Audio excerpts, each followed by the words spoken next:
बिस्मिल्लाहिर्रहमानिर्रहीम अस्सलाम वालेकुम रहमतुल्लाहि व बरकातुहू। Students, I hope you all will be fine. अल्लाह पाक आप लोगों को ईमान, सेहत और तकवा की बेहतरीन हालतों में रखें। हमने केमिस्ट्री का चैप्टर नंबर 10 स्टार्ट करना है।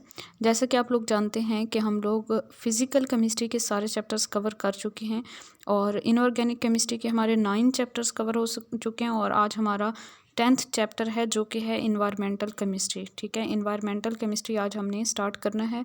इन्वायरमेंटल केमिस्ट्री और इन्वायरमेंटल केमिस्ट्री में सबसे पहले हम ये देखेंगे कि पास्ट पेपर्स में जो कि लेक्चरर केमिस्ट्री के पीपीएससी के जो पास्ट पेपर्स हैं उसमें इस चैप्टर के कौन कौन से उन पेपर्स में इस चैप्टर में से कौन कौन से क्वेश्चंस आ चुके हैं। ठीक है, कुछ क्वेश्चंस मैं आपको बता देती हूँ ताकि आपको आइडिया हो सके कि किस टाइप के क्वेश्चंस जो हैं वो आ सकते हैं पेपर में। बहुत ही ईजी से क्वेश्चंस होते हैं, बस हमने करना ये होता है कि थॉरोली तैयारी करनी होती है एक चैप्टर की 100%। हर जगह से उसे कवर करना होता है, मैट्रिक लेवल से भी, एफएससी से भी, और अगर वो बीएससी में है तो बीएससी लेवल से भी, हायर लेवल से भी। मीन के जब तक हम कम्प्लीटली कवर नहीं करते ना एक चैप्टर को तो फिर हमें इतना नॉलेज नहीं होता कि हम किसी भी एमसीक्यूज़ में कंफ्यूज ना हों। मीन के कंफ्यूज हुए बगैर हम एक एमसीक्यूज़ को इजीली सिलेक्ट कर लें उसमें से चॉइस को कि कौन सी चॉइस जो है वो बेस्ट है। तो जी देखते हैं, कुछ क्वेश्चंस मैं आप लोगों को बता देती हूँ। क्वेश्चन नंबर 1 है हमारे पास, describe order of global warming gases. Question number 1, describe order of global warming gases. और गैसेस आपको दी हुई हैं मीथेन, कार्बन डाइऑक्साइड, नाइट्रोजन के ऑक्साइड्स हैं, क्लोरोफ्लोरोकार्बन्स हैं। ठीक है, एक जगह पे इस टाइप का क्वेश्चन मुझे मिला था और दूसरी जगह पे methane, carbon dioxide, water vapour और क्लोरोफ्लोरोकार्बन्स। ठीक है, तो इसमें जो ऑर्डर मेरे नज़दीक है वो है आपके पास जी CO2, CH4 और उसके बाद हमारे पास आ जाता है वाटर वेपर्स और लास्ट में क्लोरोफ्लोरोकार्बन्स। ठीक है, तो ये याद रख लेना। क्वेश्चन नंबर 2 है हजार्डियस मेटल आइन इन इंडस्ट्रियल वेस्टेज। इंडस्ट्रीज़ का जो वेस्ट होते हैं, वेस्ट प्रोडक्ट्स, उसमें आपके पास जो नुकसानदेह मेटल आइन है वो कौन सा पाया जाता है, तो वो है क्रोमियम 6। ठीक है, क्रोमियम 6 जो है वो वेस्टेज में पाया जाता है इंडस्ट्रीज़ के। नेक्स्ट क्वेश्चन नंबर 3 है, आप लोग नोट कर लें अपने पास। Which part of atom is responsible for mass transfer, which part of atmosphere is responsible for mass transfer. तो एटमॉस्फेयर का कौन सा पार्ट है जो मैस ट्रांसफ़र में इन्वॉल्व होता है, तो वो है हाइड्रोस्फेयर।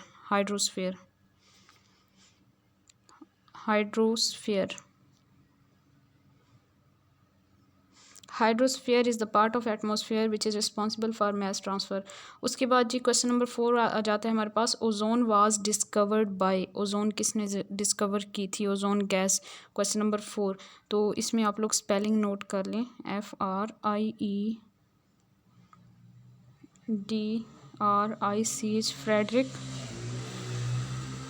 Frederick SCHBEIN। ठीक है, ये थे जी साइंटिस्ट जिन्होंने ओजोन डिस्कवर की थी, फ्रेडरिक शॉन बीन, कुछ भी पढ़ लें से। उसके बाद नेक्स्ट हमारे पास है, which of the following gases are cause acid rain. Acid rain की वजह बनने वाली गैसेस, आपको जो भी ऑप्शंस दिए गए थे वहाँ पे आपके पास जो बेस्ट ऑप्शन है उनमें से वो है NO2 and SO2। Nitrogen dioxide and sulphur dioxide जो हैं ये एसिड रेन की वजह बनने वाली गैसेस हैं, क्योंकि इनसे फिर वाटर के साथ इन्होंने रिएक्ट करके नाइट्रिक एसिड और सल्फ्यूरिक एसिड में कन्वर्ट होना है और ये एसिड्स जो होते हैं फिर एसिड रेन काज करते हैं। ये हमारे पास क्वेश्चन नंबर 5 था। क्वेश्चन नंबर 5 के बाद क्वेश्चन नंबर 6 आ जाता है हमारे पास जी। क्वेश्चन नंबर 6 है, which of the following include in red list being environmentally hazardous.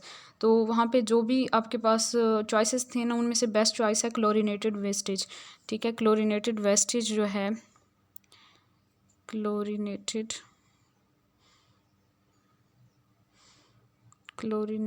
Wastage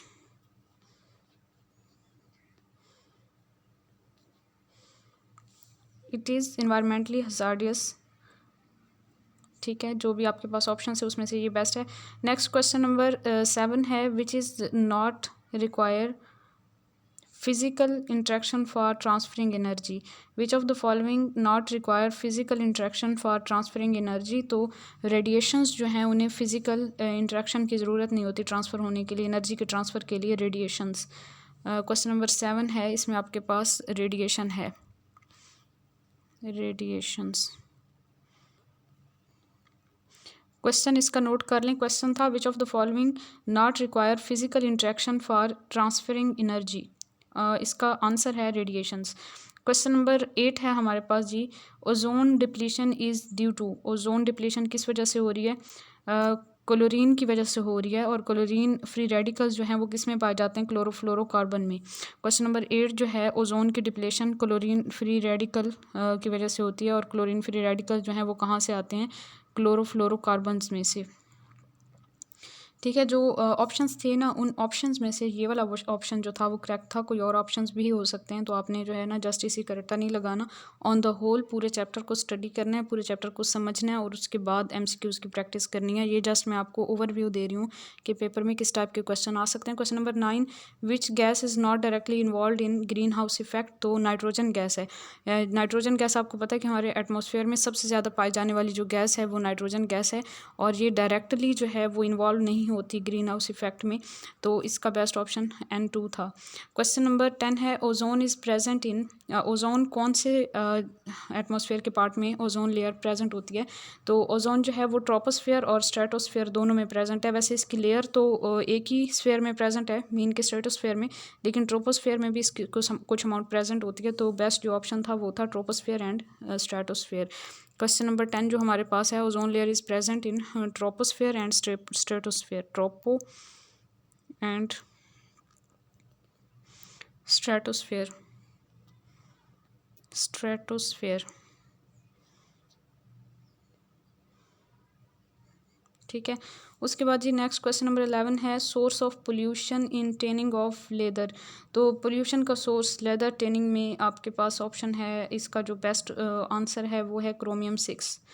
ठीक है, और जो था ना इंडस्ट्रियल वेस्टेज में, वो क्रोमियम 3 है आई थिंक। इसको आप लोग कंफर्म कीजिएगा कि पहले मैंने आपसे क्वेश्चन जो डिस्कस किया क्वेश्चन नंबर 2, वहाँ पे था hazardous metal in industrial wastage, वहाँ पे क्रोमियम 6 मैंने आपको बताया, लेकिन ये आप लोग कंफर्म कीजिएगा नेट से कि वहाँ पे क्रोमियम 3 है आई थिंक, और यहाँ पे जो टेनिंग ऑफ लेदर है इसमें आपके पास क्रोमियम 6 है। और नेक्स्ट आपके पास क्वेश्चन नंबर 12 आ जाता है, ग्रीन हाउस गैस इज़।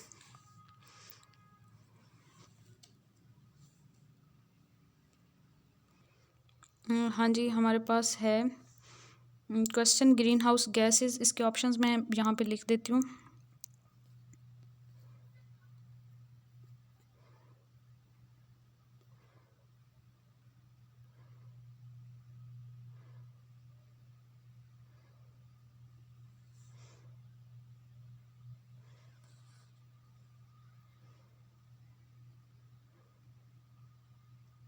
और नेक्स्ट ऑप्शन है आपके पास convective, convective heat loss and then convective heat, और यहाँ पे लास्ट पे आ जाएगा गेन। ठीक है, तो ये मैं थोड़ा इधर करके लिख देती हूँ, हीट गेन। क्वेश्चन हमारे पास है green house gas is. First option था radiative heat loss, B option है आपके पास radiative heat gain, C option है convective heat loss, and D option है कन्वेक्टिव हीट गेन। तो इन चारों ऑप्शंस में से आपने मुझे बताना है कि ग्रीन हाउस गैस कौन सी है।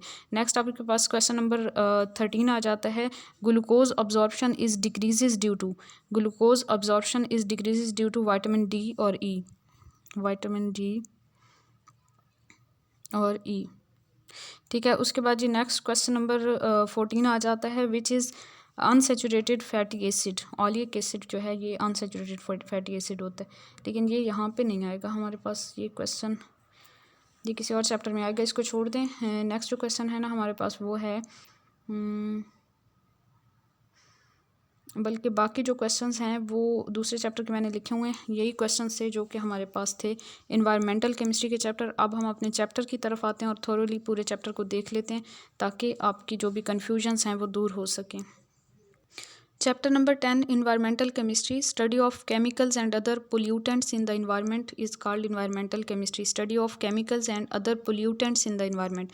sources, reactions, transportation, adverse effect of pollutants on the human beings is also called environmental chemistry. Environmental chemistry is related to sciences like biophysics, medicines, agriculture, public health and sanitary engineering. ठीक है, तो environmental chemistry का relation बाकी sciences के साथ भी है, जैसे बायो हो गई, physics, medicine, agriculture, public health, sanitary and engineering. उसके बाद जी कंपोनेंट्स ऑफ इन्वायरमेंट की बात करें तो 4 मेन कंपोनेंट्स होते हैं, atmosphere, hydrosphere, lithosphere and biosphere. सबसे पहले हम एटमॉस्फेयर की बात करेंगे। एटमॉस्फेयर क्या होता है? इट इज़ लेयर और envelope of gases surrounding earth is called atmosphere. Atmosphere जो है हमारी अर्थ, जैसे आप इमेजिन करें कि हमारी अर्थ जो है वो इस तरह है कि एक इसकी बेजवी सी शक्ल है, तो इसके बाहर, अर्थ के बाहर जो एक लेयर है या एक आप कह लें कि एक सर्कल है या एक इन्वेलप है गैसेस का, जो कि जिसने अर्थ को सराउंड किया हुआ है, इसको हम एटमॉस्फेयर कहते हैं। गैसेस का ये जो एक इन्वेलप है जिसने अर्थ को सराउंड किया हुआ है, इसको हम एटमॉस्फेयर कहते हैं। इसकी कंपोजिशन की बात करें तो सबसे ज़्यादा पाई जाने वाली गैस जो है एटमॉस्फेयर में वो है नाइट्रोजन गैस, जो कि 78% पाई जाती है, या एग्जैक्ट हम बात करें तो 78.09% इसकी परसेंटेज होती है एटमॉस्फेयर के अंदर। सेकंड नंबर पे हमारे पास ऑक्सीजन है 21% या 20.94% इसकी परसेंटेज होती है एटमॉस्फेयर में। आर्गॉन की 0.9% या 0.93% होती है। कार्बन डाइऑक्साइड की 0.03% होती है। ट्रेसेस पाए जाते हैं hydrogen, ozone, methane, carbon monoxide, helium, neon, krypton and xenon के, और different amount of water vapours पाए जाते हैं डिफरेंट जगह पे एटमॉस्फेयर के अंदर। ठीक है, डिपेंड करता है टेम्परेचर पे। और थिकनेस की बात करें एटमॉस्फेयर की तो तकरीबन 1000 किलोमीटर है above the surface of earth. Thickness of atmosphere is almost 1000 kilometre above the surface of earth. ज़मीन की सर्फेस से 1000 किलोमीटर तक एटमॉस्फेयर एग्जिस्ट करता है, मीन के गैसेस पाई जाती हैं।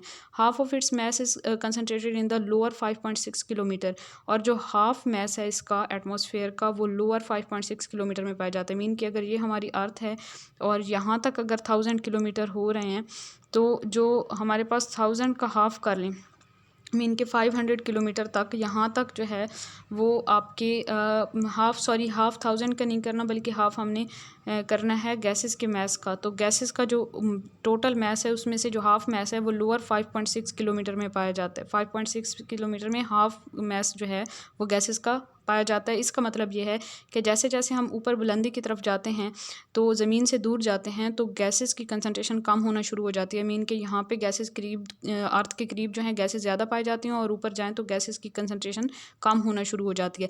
रोल की बात करें एटमॉस्फेयर का तो gases absorb cosmic rays, harmful electromagnetic radiation coming from the sun so protect life. ये गैसेस जो हैं कॉस्मिक रेज ऐसी रेज होती हैं जो कि आ रही होती हैं स्पेस से आ रही होती हैं, तो कॉस्मिक रेज को या हार्मफुल रेडिएशंस को, इलेक्ट्रोमैग्नेटिक रेडिएशंस को ये गैसेस एब्जॉर्ब कर लेती हैं और इस तरह से ये लाइफ को प्रोटेक्ट करती हैं।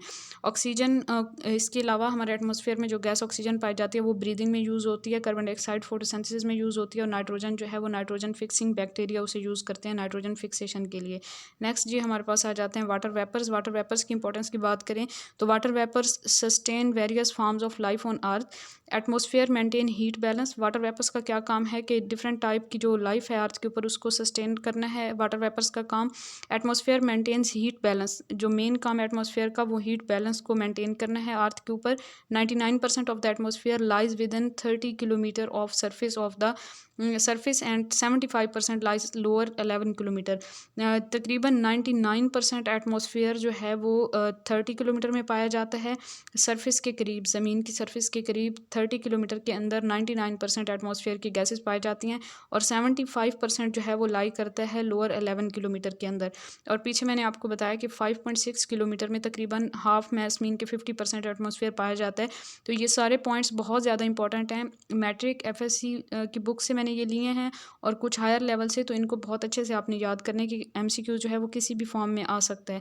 उसके बाद लेयर्स ऑफ एटमॉस्फेयर की बात करें तो 4 लेयर्स होती हैं एटमॉस्फेयर की, या 4 स्फीयर्स हम कह सकते हैं on the basis of temperature variations. Temperature variations के लिहाज से 4 स्फीयर्स में या 4 लेयर्स में एटमॉस्फेयर को फर्दर डिवाइड किया जाता है। ठीक है, पहले हम ऑन द होल एटमॉस्फेयर की बात कर रहे थे, अब हम एटमॉस्फेयर के पार्ट्स की बात कर रहे हैं।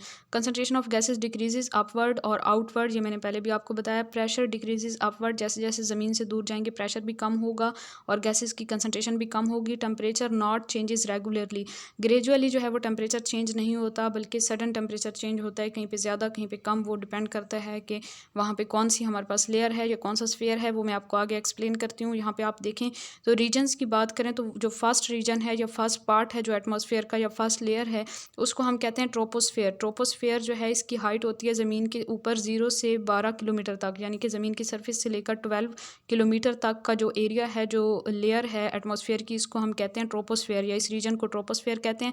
टेम्परेचर की रेंज की बात करें तो ज़मीन की सरफेस के ऊपर 17 डिग्री सेंटीग्रेड से लेकर -58 डिग्री सेंटीग्रेड तक टेम्परेचर होता है। मीन के ये जो 12 किलोमीटर का एरिया है जो कि ज़मीन की सरफेस से ऊपर की तरफ आप अगर इमेजिन करें हम जा रहे हैं तो ये एक स्फीयर बन रहा है, या पूरी ज़मीन के बाहर आप 12 किलोमीटर का एक स्फीयर इमेजिन कर लें तो ज़मीन के करीब करीब तो 17 डिग्री सेल्सियस टेम्परेचर होता है। तो जैसे ही हम थोड़ा ऊपर जाते हैं 12 किलोमीटर तक तो -58 डिग्री सेंटीग्रेड तक, mean on the whole temperature यहाँ पे डिक्रीज़ करता है जैसे ही हम ज़मीन से आउटवर्ड या अपवर्ड जाते हैं। मेजर कॉन्स्टिट्यूएंट्स इसके कौन से हैं? नाइट्रोजन और ऑक्सीजन गैसेज हैं 99% by volume of atmosphere.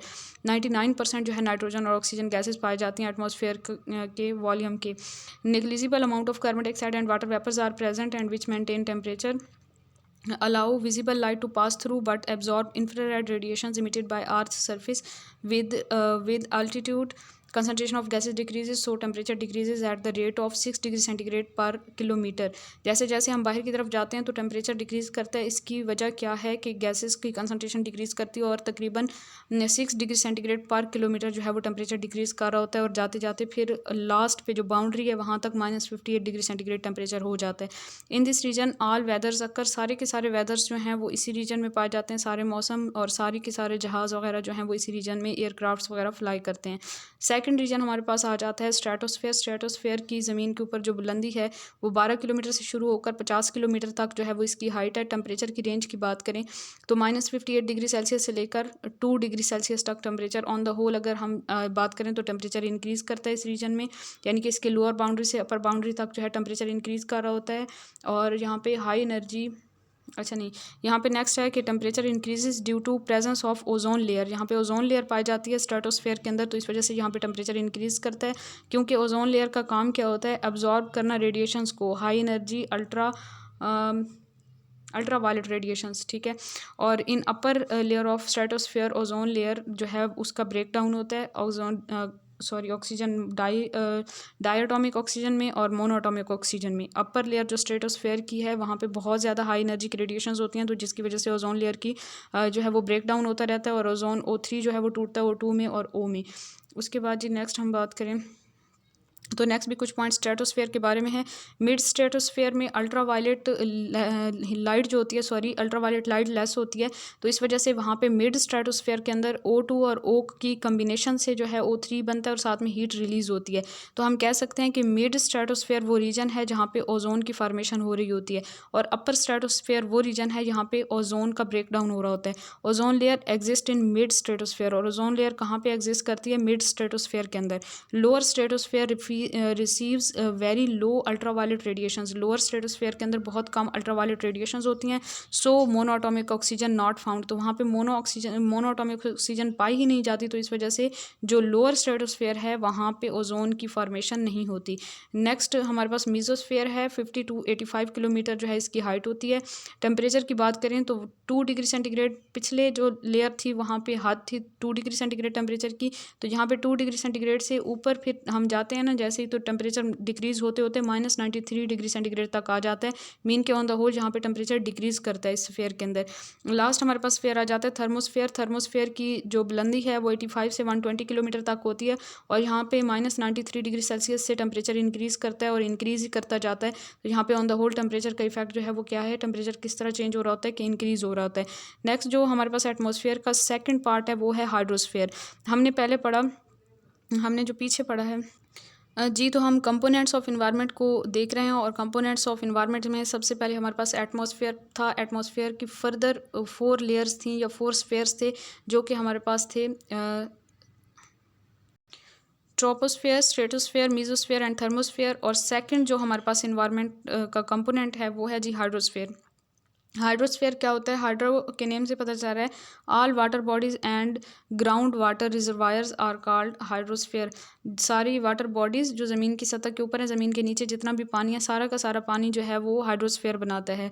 Oceans आ जाते हैं इसमें, polar ice caps and glaciers आ जाते हैं, फ्रेश वाटर आ जाता है। ओशंस 97% अर्थ वाटर पर मुश्तमिल हैं। पोलर आइस कैप्स और ग्लेशियर्स जो हैं वो तकरीबन 2% हैं टोटल वाटर का। और फ्रेश वाटर जो है वो ऑलमोस्ट 1% है, जिसमें rivers, lakes, streams, ground water आ जाता है। और हम जो है फ्रेश वाटर ही यूज़ करते हैं पीने के लिए, या फिर एग्रीकल्चर में कहाँ कहाँ कितना कितना यूज़ करते हैं। एग्रीकल्चर में 69% यूज़ करते हैं, इंडस्ट्री में 23% यूज़ करते हैं, डोमेस्टिक पर्पज़ में 8% यूज़ करते हैं। तो ये सारी परसेंटेजेस आपकी फिंगर टिप्स पे होनी चाहिए कि टोटल जो हाइड्रोस्फीयर का वाटर है उसका 97% जो है वो ओशंस में पाया जाता है। पोलर आइस कैप्स और ग्लेशियर्स में 2% पाया जाता है। फ्रेश वाटर 1% है। उस फ्रेश वाटर का 1% का टोटल जो हम है 69% एग्रीकल्चर में यूज़ करते हैं, 23% इंडस्ट्री में यूज़ करते हैं और 8% डोमेस्टिक पर्पसेस में यूज़ करते हैं। नेक्स्ट हमारे पास इन्वायरमेंट का कंपोनेंट आ जाता है लिथोस्फेयर।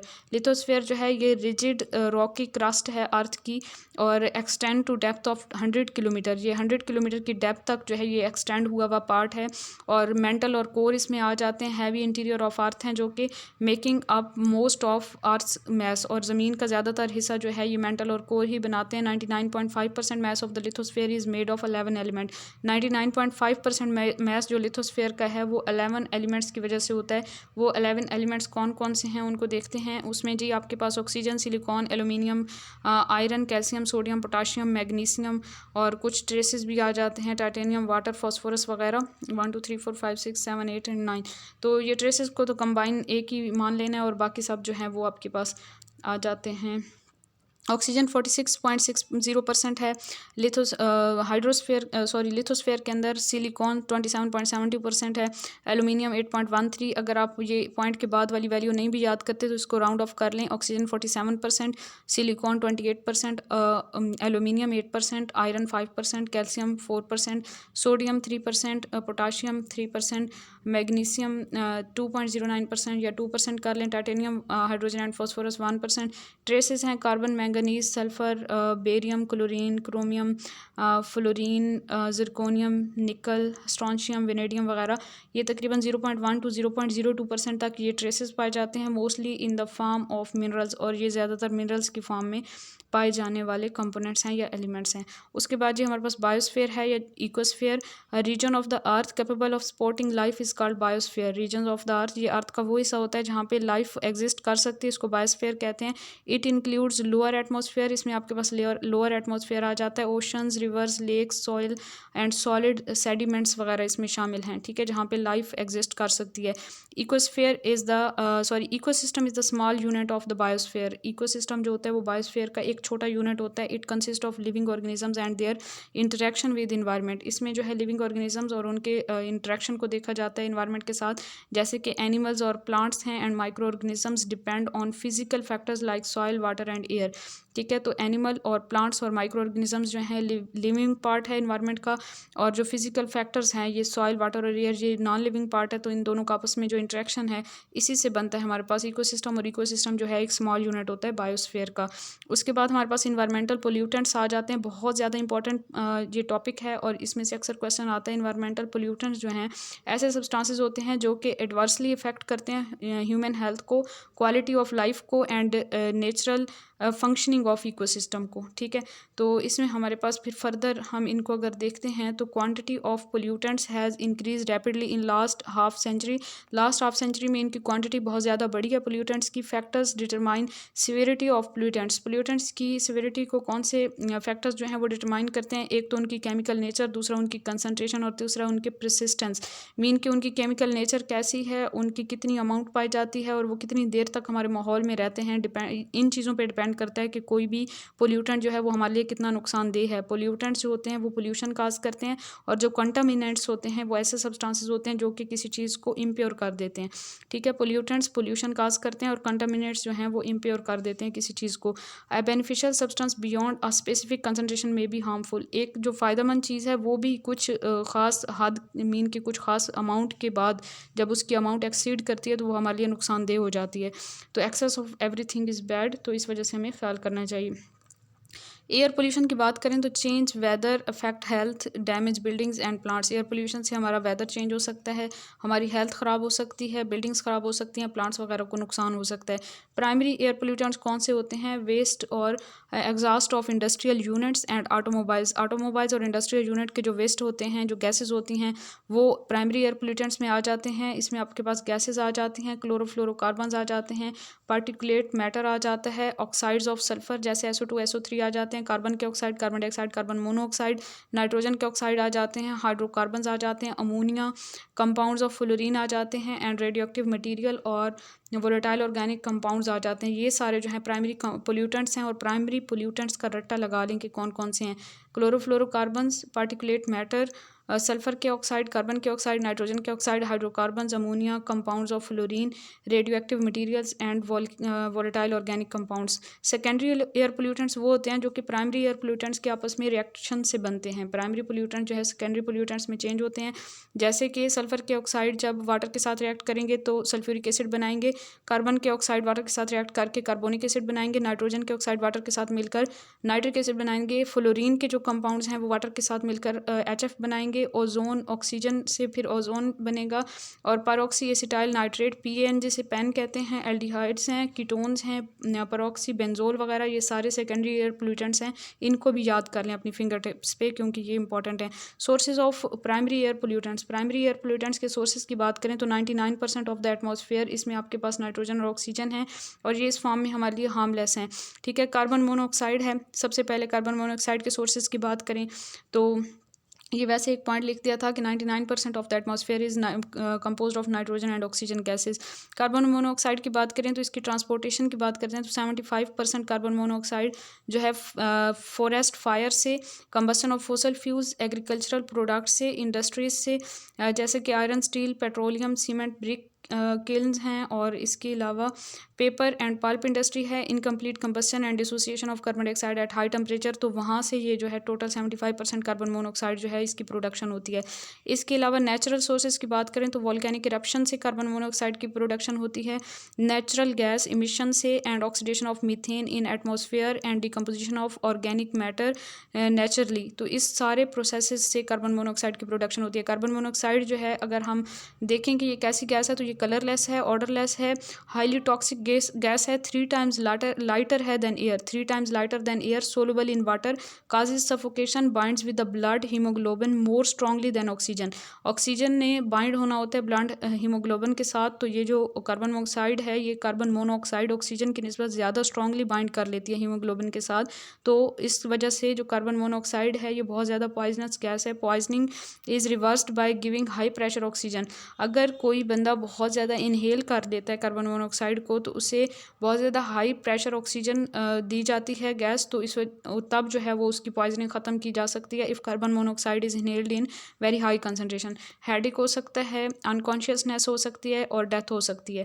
ठीक है, तो नेक्स्ट हमारे पास जो प्राइमरी एयर पोल्यूटेंट है वो नाइट्रोजन के ऑक्साइड्स हैं, nitric oxide NO and NO2, nitrogen dioxide, ये दोनों हैं। नाइट्रिक ऑक्साइड NO है, नाइट्रोजन मोनोऑक्साइड जिसे हम कहते हैं, और NO2 नाइट्रोजन डाइऑक्साइड। इनके सोर्सेज की बात करते हैं, बैक्टीरियल एक्शंस की वजह से, इलेक्ट्रिकल लाइटनिंग की वजह से इन द एयर NO प्रोड्यूस होता है, यानी कि नाइट्रिक ऑक्साइड प्रोड्यूस होता है, कंबस्शन ऑफ फोसल फ्यूल से ये प्रोड्यूस होते हैं, oxides of nitrogenous compounds in fossil fuels, in internal combustion engines NO की प्रोडक्शन होती है, N2+O2, ये दोनों मिलते हैं हाई टेम्परेचर पे तो NO की प्रोडक्शन होती है। NO+O2 की मिलने से जो है NO2 की फॉर्मेशन होगी। रेजिडेंस टाइम की बात करें नाइट्रिक ऑक्साइड की तो 4 days है हमारे एटमॉस्फेयर के अंदर। रेजिडेंस टाइम जो है नाइट्रिक ऑक्साइड का 4 days है, इंपॉर्टेंट है, याद रखिएगा। NO2 का 3 days है इन एटमॉस्फेयर, NO2 का 3 days और NO का 4 days।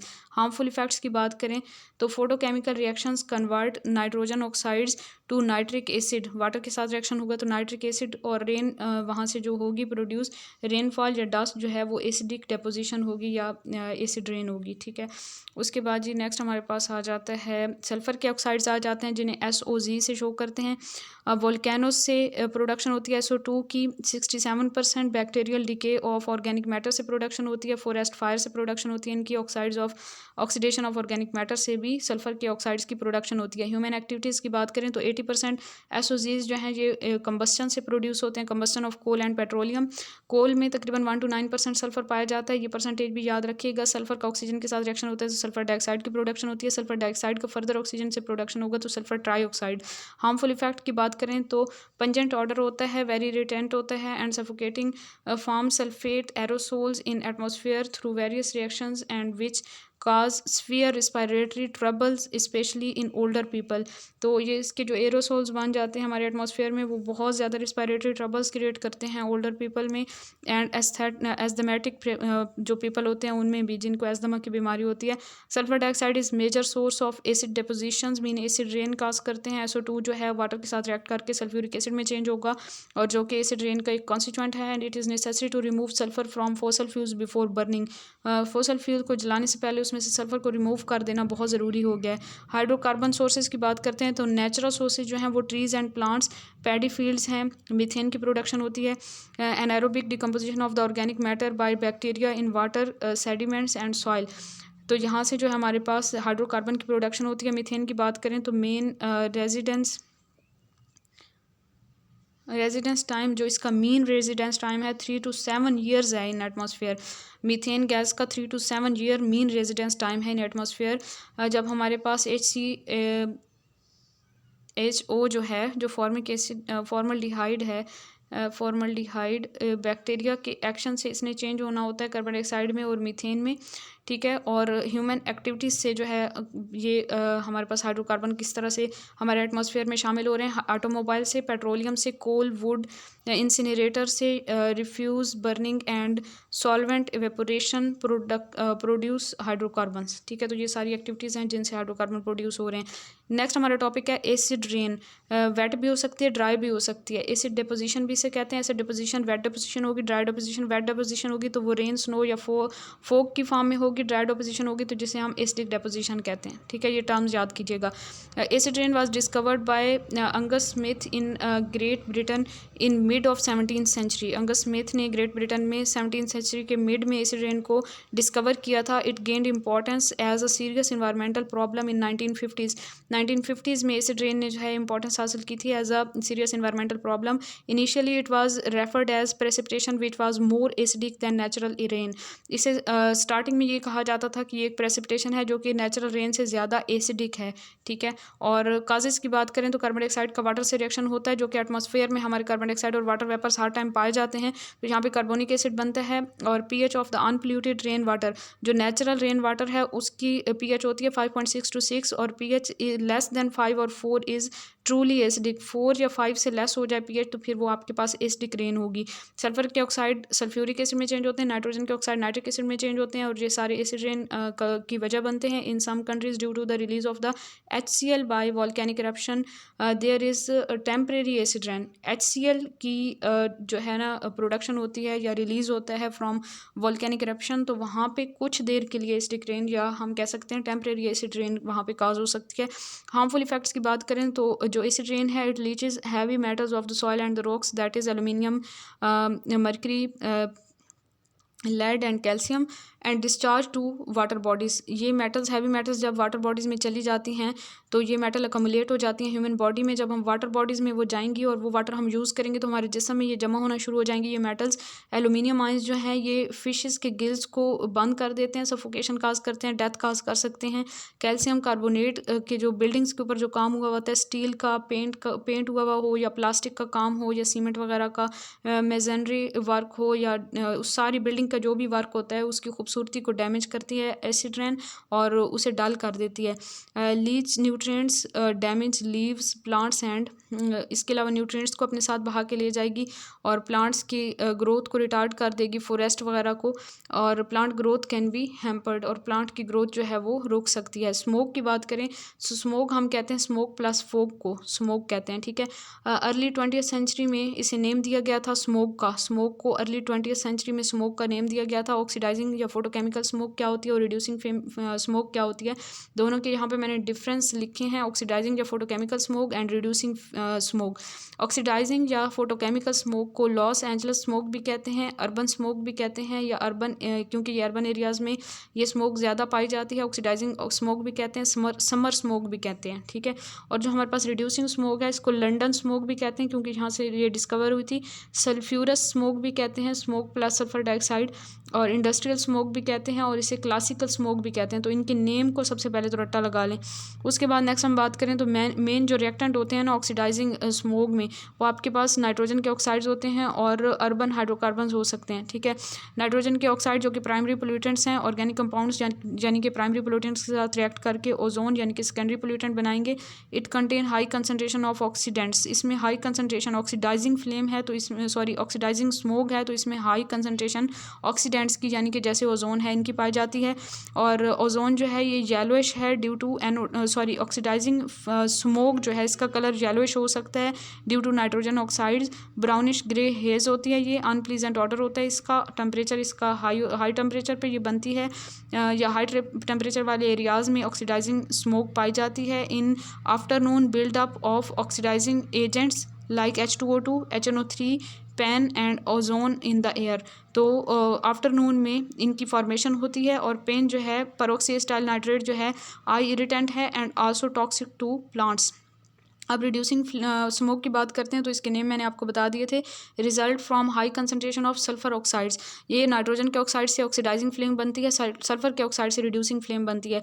फोसल फ्यूल्स में पाए जाते हैं सल्फर के ऑक्साइड्स और नाइट्रोजन के ऑक्साइड जो थे वो हाइड्रोकार्बन से ज़्यादा हमें हासिल होते हैं। फोसल फ्यूल से सल्फर के ऑक्साइड हासिल होते हैं स्पेशली कोल से, mainly produced by combustion of the coal. Coal की कंबस्टन से ये प्रोड्यूस होती है। Combustion conditions for the formation के लिए कंडीशन जो होती हैं एंड नाइट्रोजन ऑक्साइड्स होने चाहिए, हाइड्रोकार्बन्स होने चाहिए, वोलेटाइल ऑर्गेनिक कंपाउंड्स होने चाहिए, सनलाइट होनी चाहिए, लेस एयर मूवमेंट हो और लो टेम्परेचर हो, ठीक है। तो ये याद रखना है कि रिड्यूसिंग फ्लेम लो टेम्परेचर और ऑक्सीडाइजिंग स्मोक जो है वो हाई टेम्परेचर।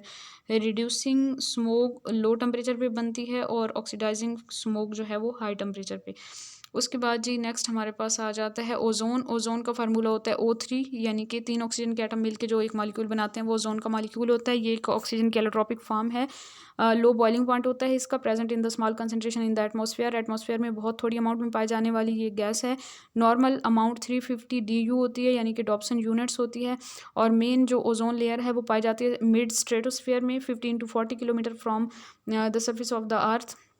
एंड इसका टेम्परेचर जो है वहाँ पे पाया जाता है -58 degree centigrade to 2 degree centigrade. और 25 to 30 किलोमीटर कहीं पे आपको नज़र आएगा। मैट्रिक की बुक में 25 to 30 किलोमीटर बताई हुई है इसकी हाइट जहाँ पे ओजोन लेयर पाई जाती है, और FSC में 15 to 40 किलोमीटर। तो ये दोनों ऑप्शंस आप याद रखिएगा। अल्ट्रावायलेट रेज की एब्जॉर्प्शन होती है और वहाँ पे जो ही ओजोन की फॉर्मेशन होती है। फॉर्मेशन ऑफ ओजोन की बात करें तो tropical regions by photochemical reactions of the oxygen then transported to polar regions. तो ट्रॉपिकल रीजन्स में इसकी फॉर्मेशन होती है और फिर वहाँ से ये ट्रांसपोर्ट हो जाती है पोलर रीजन में। फोटोकेमिकल रिएक्शंस होते हैं ट्रॉपिकल रीजन में ऑक्सीजन के और वहाँ पे ओजोन की फॉर्मेशन होती है। क्लोजर टू इक्वेटर इसकी फॉर्मेशन होती है तकरीबन क्लोजर टू इक्वेटर इसकी अमाउंट बहुत कम पाई जाती है ओजोन की।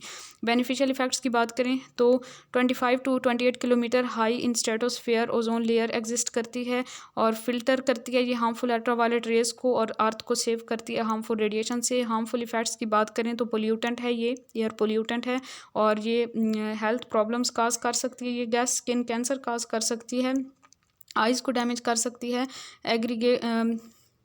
aggravates asthma and decreases elasticity of the lungs tissues, coughing, chest discomfort and malaria, ये सारी बीमारियां जो है ओजोन की वजह से हो सकती हैं। Harmful to plants and other materials, plants और बाकी मटेरियल्स के लिए भी नुकसानदेह है। Attack rubber, reduces durability and appearance of the paints and causes fabric dyes to fade, उनका कलर जो है ये ख़राब कर देती है। Causes climatic changes by disturbing wind patterns and disturb life cycle of the plants. ठीक है, तो ये सारे इसके हार्मफुल इफ़ेक्ट्स थे। ओजोन होल की बात करें तो 1980s में अंटार्कटिका के ऊपर जो है ओजोन होल डिस्कवर हुआ था। Since mid 1970s ozone thickness decreases over Antarctica during spring time. Spring time में 1970s में ओजोन की थिकनेस जो थी या उसकी लेयर जो थी वो कम होना शुरू हो गई थी अंटार्कटिका के ऊपर। By mid 1980s loss of ozone in Antarctica reaches about 50%। 50% तकरीबन ओजोन लेयर वहाँ से गायब हुई थी। टोटल अमाउंट उसकी 50% से कम तक तकरीबन डिक्रीज़ हुई थी। And the reason in which the ozone डिप्लीट्स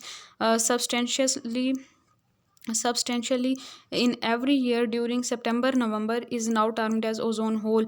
सितंबर नवंबर में हर साल किसी रीजन में अगर ओजोन की डिप्लीशन होती है तो वहाँ पे हम कहते हैं कि ओजोन होल क्रिएट हो गया है। Role of chlorofluorocarbons in destroying ozone used in refrigerants. Chlorofluorocarbons जो हैं इनको एज अ रेफ्रिजरेंट यूज़ किया जाता है एयर कंडीशनर के अंदर, एरोसोल स्प्रेस के अंदर एंड इनर्ट इन ट्रोपोस्फेयर। ये ट्रोपोस्फेयर में क्लोरोफ्लोरोकार्बन्स इनर्ट हैं, रिएक्शन नहीं करते, स्लोली डिफ्यूज़ कर जाते हैं स्ट्रेटोस्फेयर में और वहाँ पे जाके अल्ट्रावायलेट रेज के साथ रिएक्ट करके मीन के उनकी मौजूदगी में ये क्लोरीन फ्री रेडिकल्स बनाते हैं। वन क्लोरीन फ्री रेडिकल जो है वो तकरीबन 1 लाख ओजोन मॉलिक्यूल्स को डिस्ट्रॉय कर सकता है। ये बहुत ज़्यादा नुकसानदेह हैं। तो क्लोरोफ्लोरोकार्बन्स जो हैं अल्ट्रावायलेट रेडिएशंस की मौजूदगी में टूटते हैं और ये रेडिकल्स बनाते हैं CFCl2 एंड Cl रेडिकल। फिर जो Cl रेडिकल है ओजोन के साथ रिएक्ट करके ClO रेडिकल बनाता है और O2 में चेंज होता है। फिर फर्दर ClO रेडिकल जो है O रेडिकल के साथ रिएक्ट करके क्लोरीन फ्री रेडिकल और ऑक्सीजन में चेंज होता है। फिर OCl रेडिकल जो है वो चेंज होता है O radical and Cl radical में।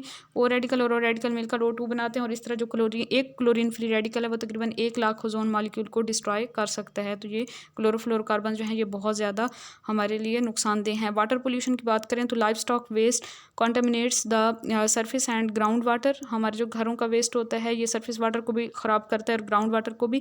Chemical and bacterial contents cause infectious disease like dysentery, typhoid and hepatitis. और जो केमिकल्स इसमें होते हैं और बैक्टीरिया वगैरह वो डायसेंट्री, टाइफाइड और हेपेटाइटिस वगैरह जैसी मौलिक बीमारियां पैदा कर सकते हैं।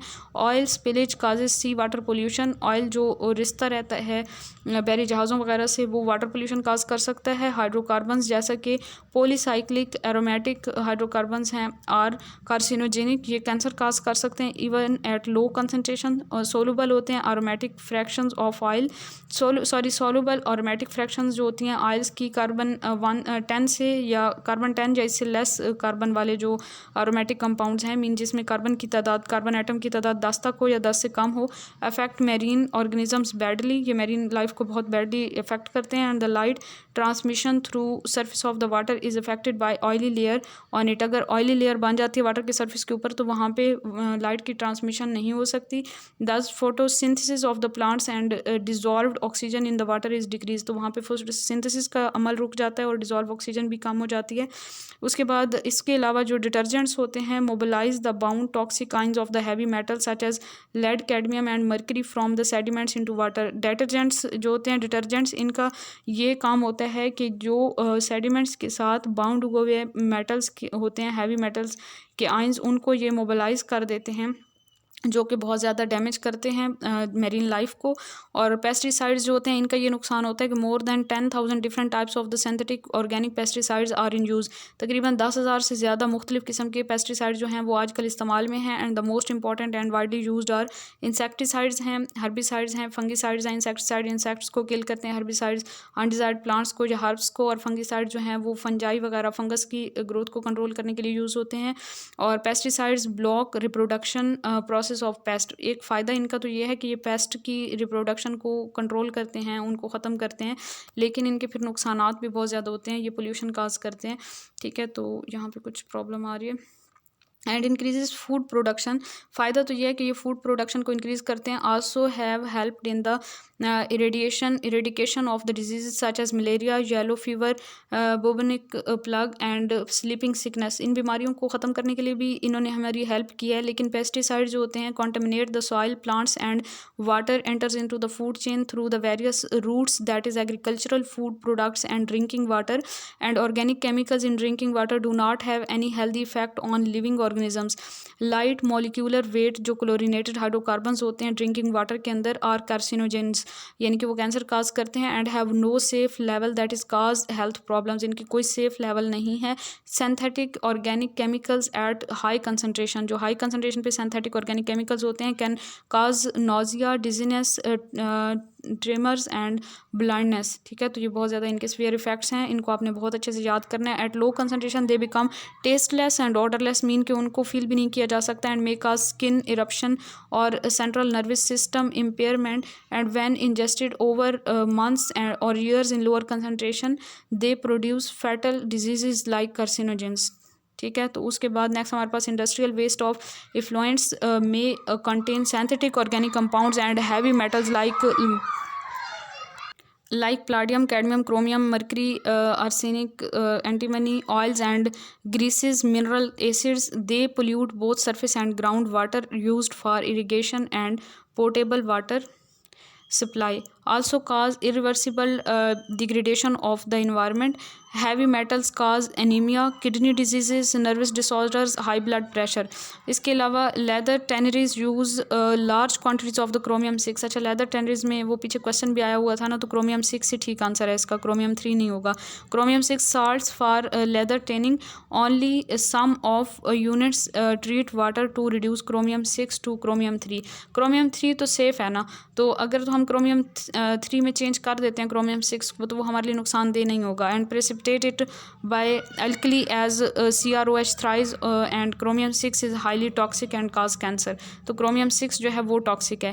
Factor affecting the quality of water, quality of the water is measured by following terms. Quality of water को हम मुख्तलिफ टर्म से मेजर करते हैं। पहली टर्म है डिजॉल्व्ड ऑक्सीजन, दूसरी टर्म है बायोकेमिकल ऑक्सीजन डिमांड, और थर्ड टर्म जो है वो हमारे पास आ जाती है जी केमिकल ऑक्सीजन डिमांड। और नेक्स्ट बस ये हमारे पास जो है 3 टर्म्स हैं, इनको पहले हमने अंडरस्टैंड करना है कि ये क्या होती हैं और फिर हम आगे चलेंगे। अच्छा जी, जो पहला फैक्टर है जो कि वाटर की क्वालिटी को अफेक्ट करता है वो है डिज़ोल्व्ड ऑक्सीजन, जिसको हम DO भी कहते हैं। और जो मॉलिक्यूलर ऑक्सीजन होती है O2, ये वाटर में मोस्ट इम्पॉर्टेंट ऑक्सीडाइजिंग एजेंट है। Dissolved oxygen it oxidises organic matter, और डिज़ोल्व्ड ऑक्सीजन O2 जो है ये ऑर्गेनिक मैटर की ऑक्सीडेशन करती है। The concentration of oxygen ranges 4 to 8 ppm। बहुत इंपॉर्टेंट है, याद रखिएगा MCQs के पॉइंट ऑफ व्यू से कि most important oxidising agent water में मॉलिक्यूलर ऑक्सीजन है, जिसकी कंसनट्रेशन 4 to 8 ppm तक हो सकती है वाटर में। The dissolved oxygen value less than 4 ppm indicates that water is polluted. अगर 4 ppm से कम कंसनट्रेशन होगी डिज़ोल्व्ड ऑक्सीजन की, तो इट्स मीन कि वाटर जो है वो पोल्यूटेड है। बायोकेमिकल, तो इस तरह से हमें जो है ना वाटर की क्वालिटी का पता चलता है कि 4 ppm से लेस डिज़ोल्व्ड ऑक्सीजन है तो वाटर जो है वो पोल्यूटेड है। नेक्स्ट बायोकेमिकल ऑक्सीजन डिमांड है BOD जिसे हम कहते हैं, और capacity of the organic matter in natural water to consume oxygen with in a period of 5 days is called biochemical oxygen demand. Capacity of organic matter in natural water to consume oxygen with in a period of 5 days। 5 दिन के अंदर जो है organic matter कितनी उसकी कितनी capacity है oxygen को कंज्यूम करने की नेचुरल वाटर के अंदर, उसको हम कहते हैं biochemical oxygen demand. The oxidation reaction in is catalysed bye micro organisms present in the natural water.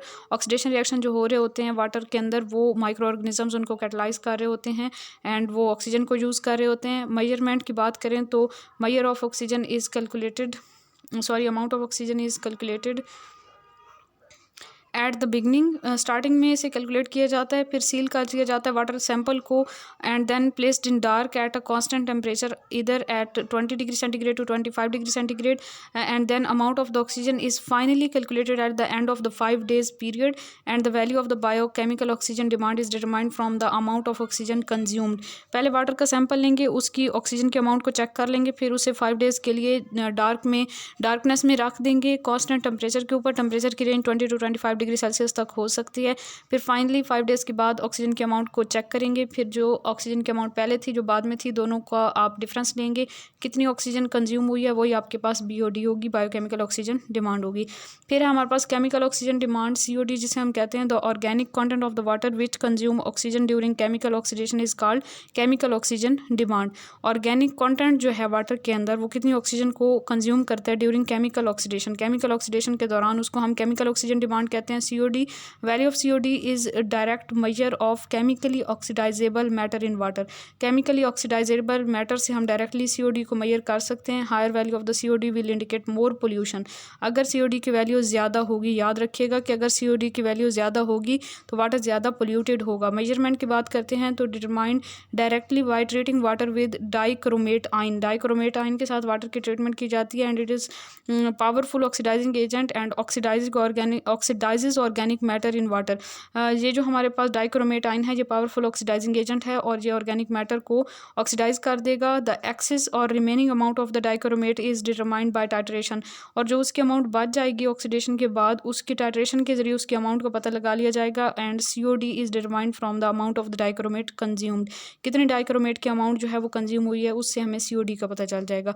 Purification of water है नेक्स्ट हमारा topic. Raw water treatment is carried out in various stages. Different stages पर raw water treatment की जाती है। एक stage होती है aeration, mean के वाटर में से एयर का पास करवाना, और इसकी एरेशन का क्या पर्पस होता है? To settle suspended matter and improve DO level of raw water.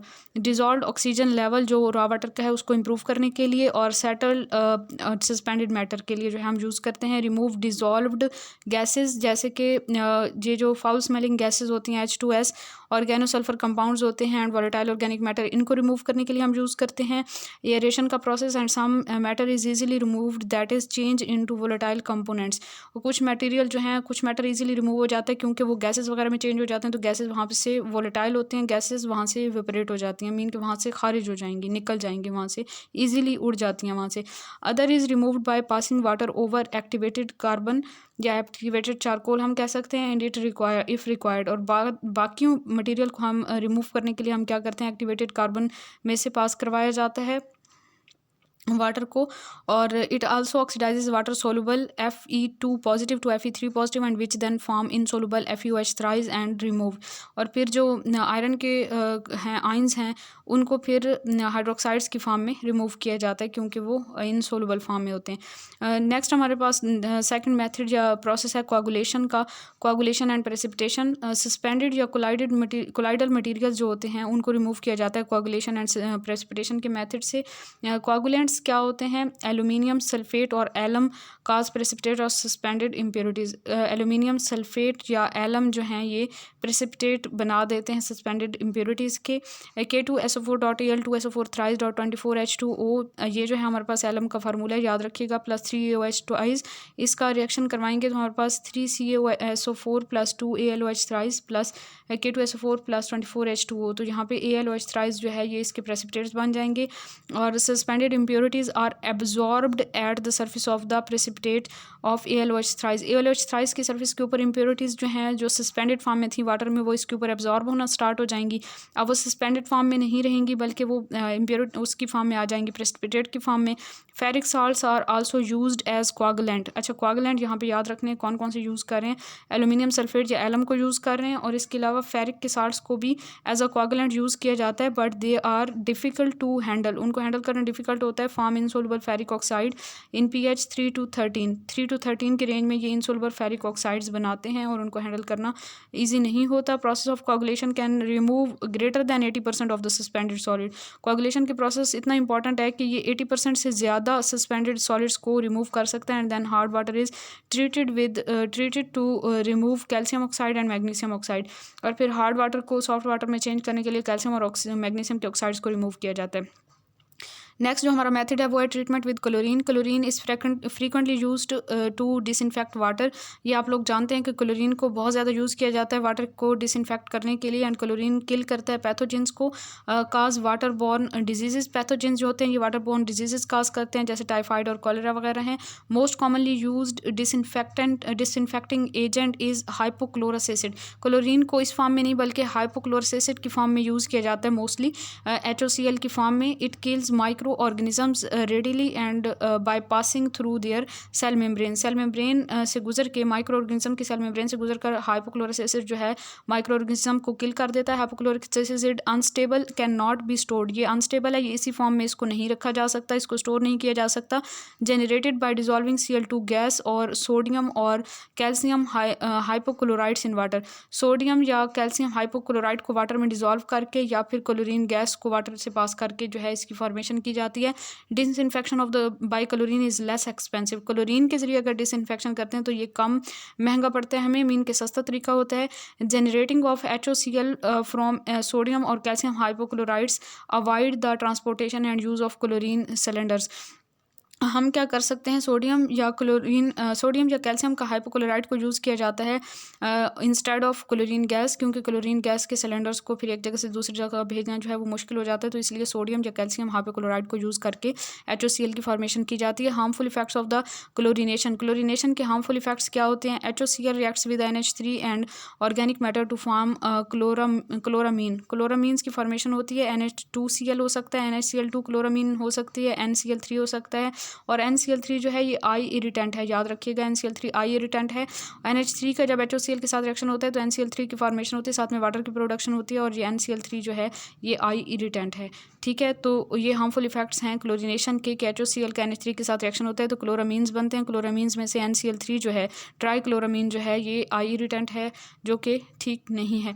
The alkaline pH prevent formation of chloramine. Alkaline pH जो है मीन के ग्रेटर दैन 7, ये क्लोरामीन की फॉर्मेशन को कम करेगा या क्लोरामीन की फॉर्मेशन नहीं होने देगा।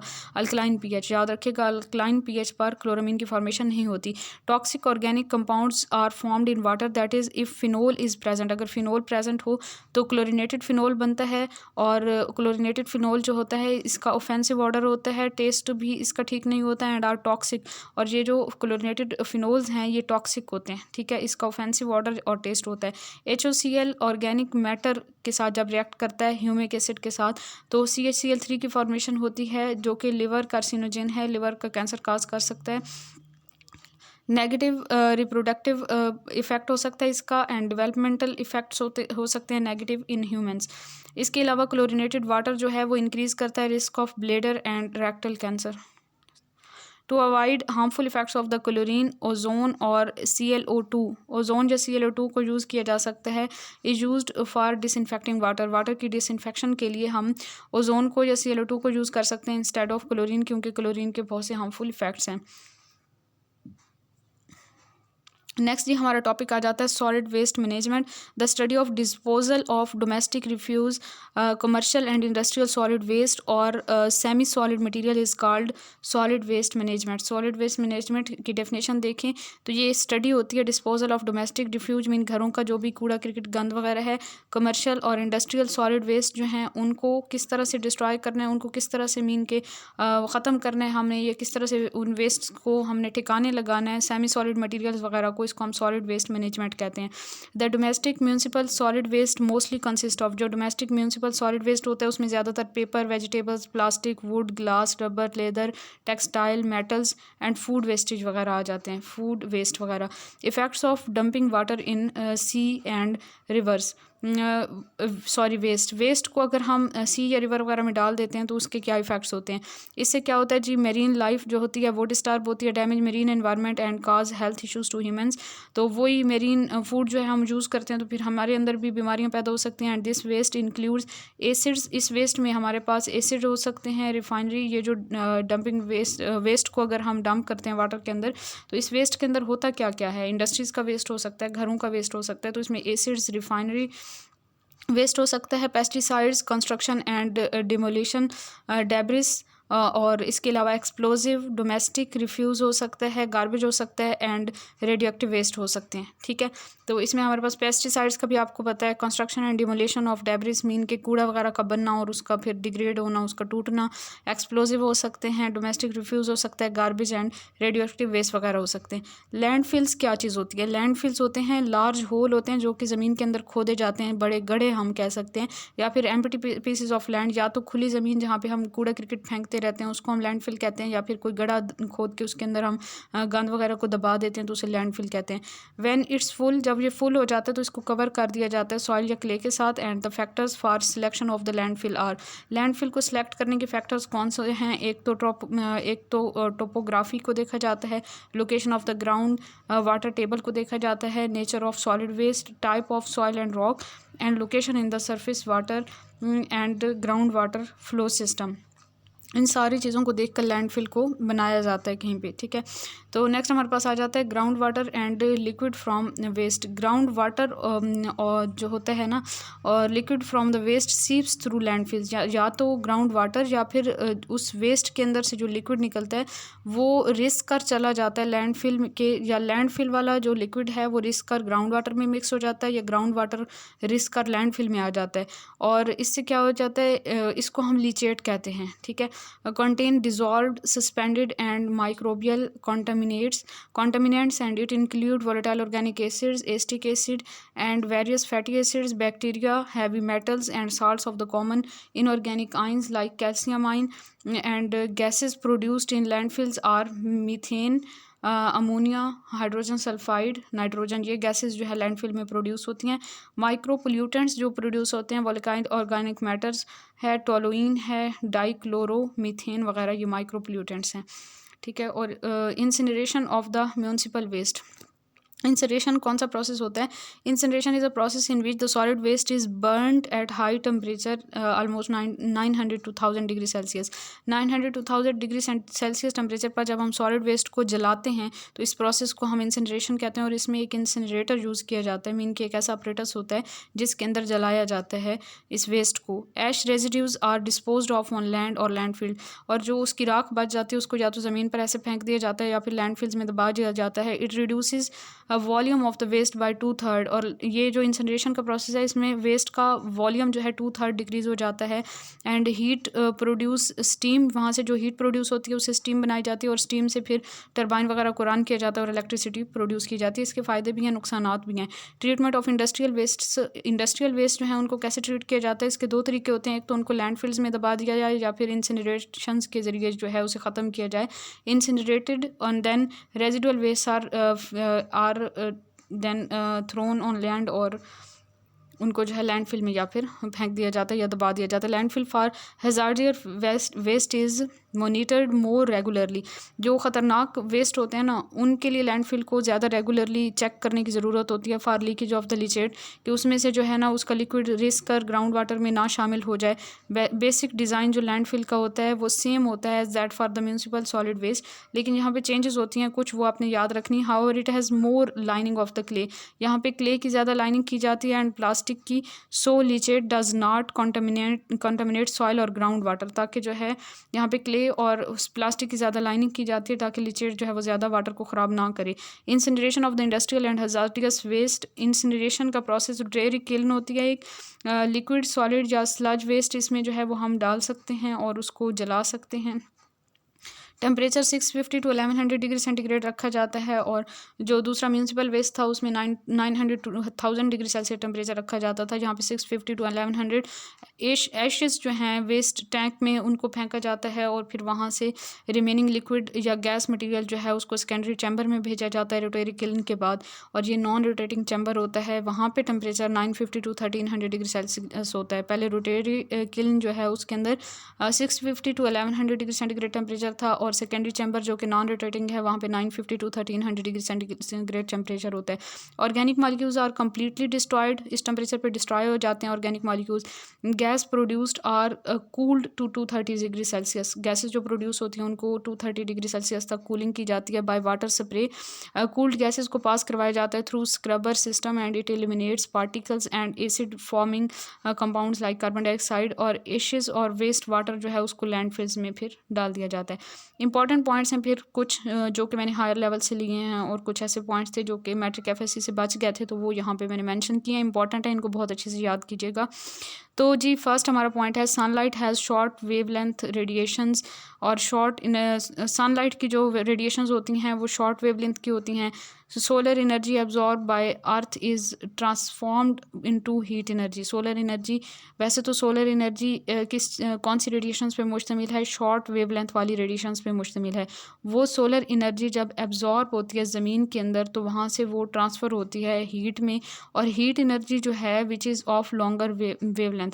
हीट एनर्जी जो है वो लॉन्गर वेवलेंथ की होती है। सूरज की जो रोशनी आ रही होती है हमारी तरफ, वो शुआएँ या वो रेडिएशन जो हैं वो शॉर्ट वेवलेंथ पर मुश्तमिल होती हैं, और ज़मीन में जज़ब होने के बाद वहाँ से जो हीट एनर्जी प्रोड्यूस होती है वो लॉन्गर वेवलेंथ की होती है।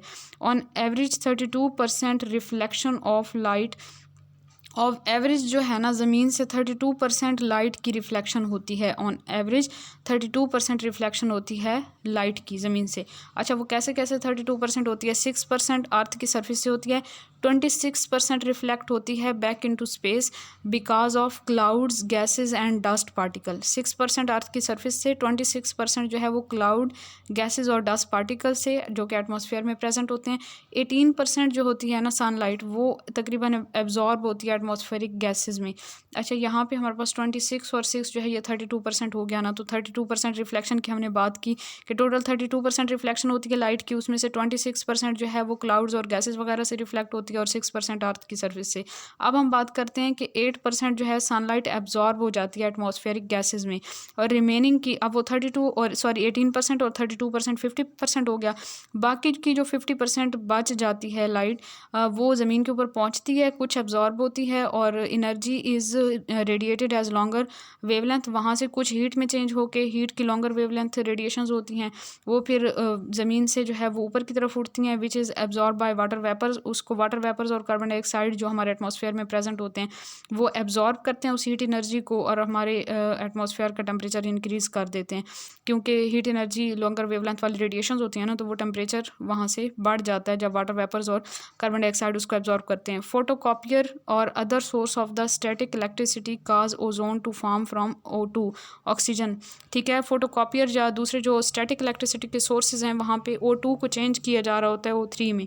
In hot days in badly polluted cities also produce. Ozone की प्रोडक्शन के बारे में बेसिकली बात हो रही है कि फोटोकॉपियर के पास आप जाएँ तो अजीब सी स्मेल आती है, वहाँ पे जो है ओजोन की प्रोडक्शन हो रही होती है। इसके अलावा स्टैटिक इलेक्ट्रिसिटी जहाँ पे भी पाई जाए वहाँ पे ओजोन की प्रोडक्शन होती है, वहाँ पे O2 जो है वो चेंज हो रहा होता है O3 में, मीन के oxygen diatomic oxygen triatomic oxygen में चेंज हो रही होती है। और हॉट डेज में जो बैडली पोल्यूटेड सिटीज़ हैं वहाँ पे भी ओजोन की प्रोडक्शन होती है। Catalytic converter are attach to automobiles exhaust convert carbon monoxide to carbon dioxide, nitrogen oxide to nitrogen gas and unburned hydrocarbons to carbon dioxide and water vapours. अच्छा जो catalytic converter attach किए जाते हैं automobile के exhaust के साथ, उनका काम क्या होता है, कार्बन मोनोऑक्साइड को कार्बन डाइऑक्साइड में चेंज करना, नाइट्रोजन के ऑक्साइड्स को नाइट्रोजन गैस में चेंज करना, और अनबर्न्ड हाइड्रोकार्बन्स को कार्बन डाइऑक्साइड और वाटर वेपर्स में चेंज करना ताकि पोल्यूशन काज ना हो। कार्बन डाइऑक्साइड जो है ये लाइफ गैस है फॉर प्लांट्स, और ऑक्सीजन जो है वो लाइफ गैस है for animals. Carbon dioxide absorb infrared rays emitted by earth. Carbon dioxide का काम क्या है, जो हमारी एटमॉस्फेयर में प्रेजेंट है ये इंफ्रारेड रेज को एब्जॉर्ब कर लेती है, वो रेज जो कि ज़मीन से इमिट हो रही होती हैं, जो कि हीट रेज होती हैं। Although it is negligible as compare to nitrogen and oxygen. Nitrogen और ऑक्सीजन आपने पढ़ा ना कि बहुत ज़्यादा अमाउंट में पाए जाते हैं, सबसे ज़्यादा हमारे एटमॉस्फेयर में 99% नाइट्रोजन और ऑक्सीजन गैसेज हैं। कार्बन डाइऑक्साइड बहुत माइन्यूट है, बहुत थोड़ी सी अमाउंट में पाई जाती है, लेकिन फिर भी ये इंफ्रारेड रेडिएशन को एब्जॉर्ब कर लेती है। Yet it's heat retaining capacity is ट्रेमेंडस। लेकिन इसकी हीट रिटेनिंग कैपेसिटी बहुत ज़्यादा है नाइट्रोजन और ऑक्सीजन की निस्बत। Without carbon dioxide life on earth is impossible. ज़मीन के ऊपर ज़िंदगी का तसव्वुर भी नहीं किया जा सकता कार्बन डाइऑक्साइड गैस के बगैर। अच्छा जी नेक्स्ट पॉइंट है कि how government can control pollution, use of anti knocking agents in fuel. Government किस तरह से पोल्यूशन को कंट्रोल कर सकती है, use of anti knocking agent in fuel. Fuel में अगर एंटी नॉकिंग एजेंट को यूज़ किया जाए, यूज़ ऑफ एफिशिएंट इंजन, ज़्यादा अच्छे इंजन यूज़ किए जाएँ, use of converters, catalytic converters को यूज़ किया जाए, use of alternative fuels of fossil fuels like methanol हो गया, एथनॉल हो गया एंड बायोडीज़ल हो गया। इसके अलावा their burning produces less carbon monoxide, क्योंकि ये जो फ्यूल्स हैं इनकी बर्निंग से कार्बन मोनोऑक्साइड की प्रोडक्शन कम होती है, सूट कम प्रोड्यूस होता है और बाकी पोल्यूटेंट्स भी कम प्रोड्यूस होते हैं। People should avoid using their own vehicles, अपनी प्राइवेट गाड़ियाँ यूज़ नहीं करनी चाहिए, पब्लिक ट्रांसपोर्ट को यूज़ करके भी हम पोल्यूशन को कम कर सकते हैं। नेक्स्ट जी इंपॉर्टेंट पॉइंट है incineration reduces solid waste 80 to 85%। Incineration के प्रोसेस से सॉलिड वेस्ट जो है 80 to 85% तक रिड्यूस किया जा सकता है।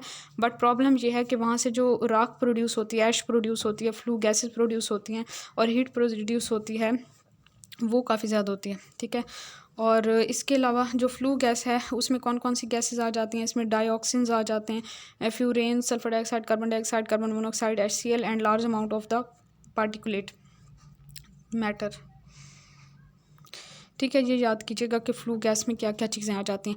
फिर हमारे पास lithosphere has 3 layers, mantle, core and crust. Lithosphere में 3 लेयर्स होती हैं, एक मेंटल, एक कोर और तीसरा क्रस्ट। नेक्स्ट पॉइंट है thermosphere is also called ionosphere. Thermosphere को आयोनोस्फेयर भी कहते हैं क्योंकि इसमें ion NO2 positive, O2 positive and O positive पाए जाते हैं। नेक्स्ट पॉइंट है decrease in temperature in mesosphere is due to the absence of ozone. Mesosphere में टेम्परेचर क्यों डिक्रीज होता है, क्योंकि वहाँ पे ओजोन लेयर नहीं पाई जाती।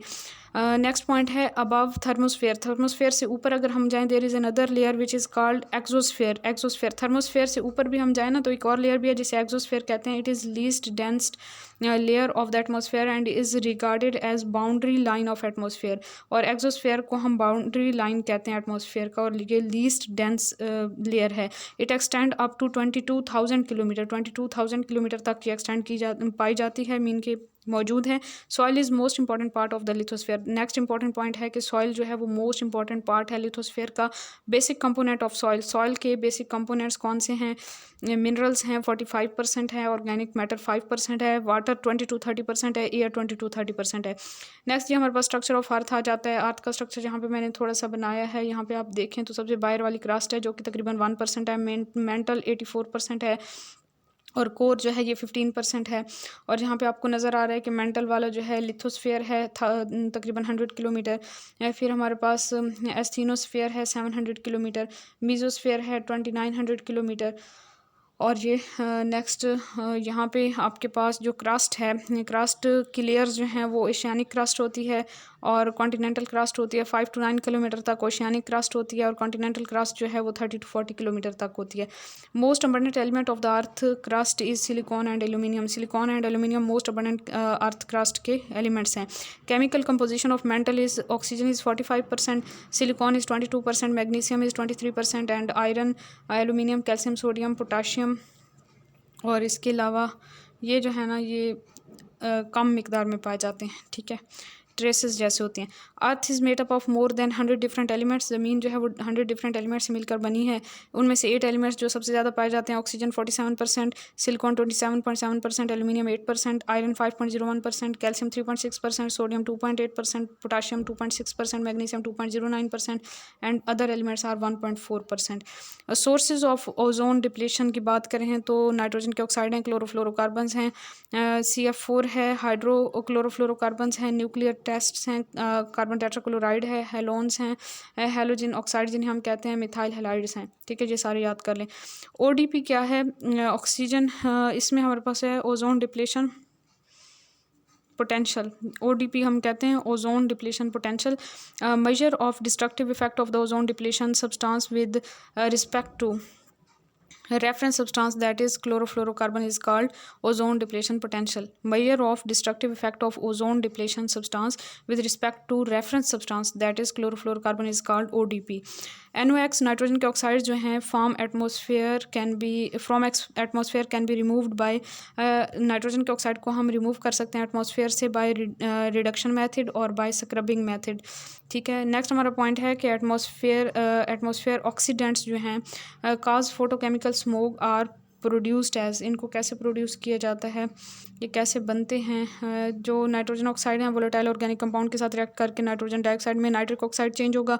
नाइट्रोजन डाइऑक्साइड जो है अल्ट्रावायलेट रेडिएशन की मौजूदगी में नाइट्रिक ऑक्साइड और ऑक्सीजन में, और फिर ऑक्सीजन जो है मोनोटॉमिक और डायटॉमिक ओजोन में चेंज होगा, और नाइट्रोजन डाइऑक्साइड जो है वोलेटाइल ऑर्गेनिक कंपाउंड के साथ मिलके पैन में चेंज होगा।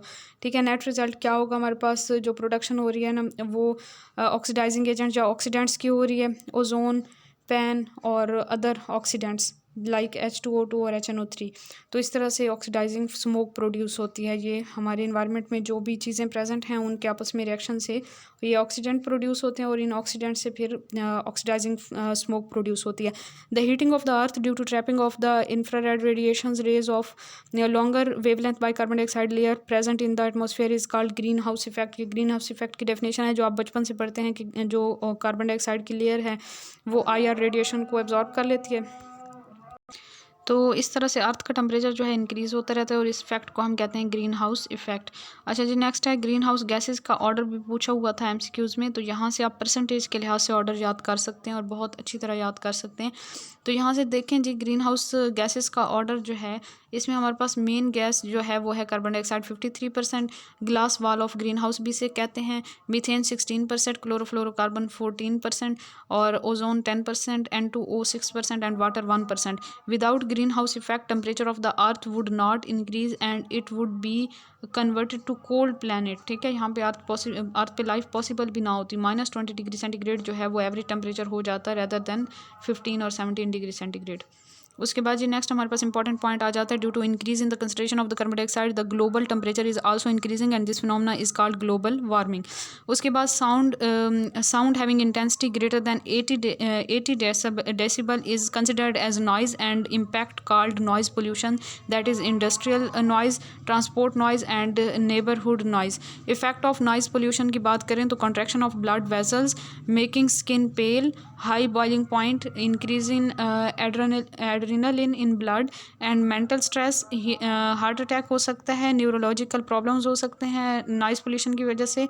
और इसके अलावा नेक्स्ट जी हमारे पास आ जाता है blood is thickened, decrease in rate of the colour perception, impairment of night vision. तो ये सारे डिसऑर्डर्स हो सकते हैं due to noise pollution. Next हमारे पास है ग्रीन या सस्टेनेबल केमिस्ट्री। इसको कैसे डिफ़ाइन करेंगे is a philosophy of the chemical research and engineering that encourages the design of products and processes that minimize the use of the generation of the hazardous substances, mean कि हम harmful substances को कम से कम produce करें। whereas environmental chemistry is the chemistry of the natural environment and of pollutant chemicals in nature. Green chemistry seeks to reduce and prevent. Green chemistry का ये काम है कि कम से कम पोल्यूशन को किया जाए एट इट्स सोर्स। उसके बाद जी एस्बेस्टोसिस क्या होती है, वाइट लंग डिजीज़ को एस्बेस्टोसिस भी कहते हैं, caused by the prolonged inhalation of asbestos fibres. अगर कोई पर्सन जो है एस्बेस्टोस के फाइबर्स को बहुत ज़्यादा अरसे तक इन्हेल करता रहता है तो उसे खुदा न खास्ता वाइट लंग डिजीज़ या फिर एस्बेस्टोसिस की बीमारी हो सकती है। सिलिकोसिस की बीमारी कौन सी होती है, इसको लंग फाइब्रोसिस भी कहते हैं, is caused by the inhalation of the dust containing silica. उसके बाद नेक्स्ट इंपॉर्टेंट पॉइंट है common volatile organic compound present in our daily life are. Common जो वोलेटाइल कंपाउंड हमारे डेली लाइफ में प्रेजेंट होते हैं उनमें हमारे पास बेंजीन है, इथाइलिन ग्लाइकोल है, फॉर्मल्डिहाइड है, मिथाइलिन क्लोराइड है, टेट्राक्लोरोइथाइलिन है, टोलुइन, ज़ाइलिन एंड 1,2-ब्यूटाडाइन। तो ये कॉमन वोलेटाइल ऑर्गेनिक कंपाउंड्स हैं जो कि हम डेली लाइफ में यूज़ करते हैं। तो ये हमारा आज का लेक्चर था जिसमें हमने इनऑर्गेनिक का चैप्टर नंबर 10 अल्हम्दुलिल्लाह 100% कवर कर लिया है। चैप्टर से पहले मैंने आपको कुछ क्वेश्चंस भी बताए थे जो कि पास्ट पेपर से लिए थे लेक्चरर केमिस्ट्री PPSC के, और उन क्वेश्चन के आंसर में अगर कोई डाउट था तो वो ड्यूरिंग लेक्चर आपको यकीनन क्लियर हो गया होगा। अगर अभी भी कोई डाउट है तो आप एज़ इट इज़ क्वेश्चन की स्टेटमेंट को गूगल पे टाइप करेंगे तो आपको एज़ इट इज़ MCQs मिल जाएंगे। ठीक है, अगर नहीं भी मिलते तो कोई ना कोई ऐसा क्लू मिल जाएगा कि आप आंसर तक पहुँच जाएंगे। तो अपना बहुत सारा ख्याल रखिए और अपने अल्लाह के साथ अपने रिश्ते को हर दिन इम्प्रूव करने की कोशिश करें, क्योंकि आखिर में हमने अल्लाह के पास ही लौट के जाना है और बाकी ये दुनिया और इसके सहारे तो सारे आर्जी हैं। अपनी दुआओं में याद रखिए। जज़ाकल्लाहु खैर। अल्लाह हाफ़िज़।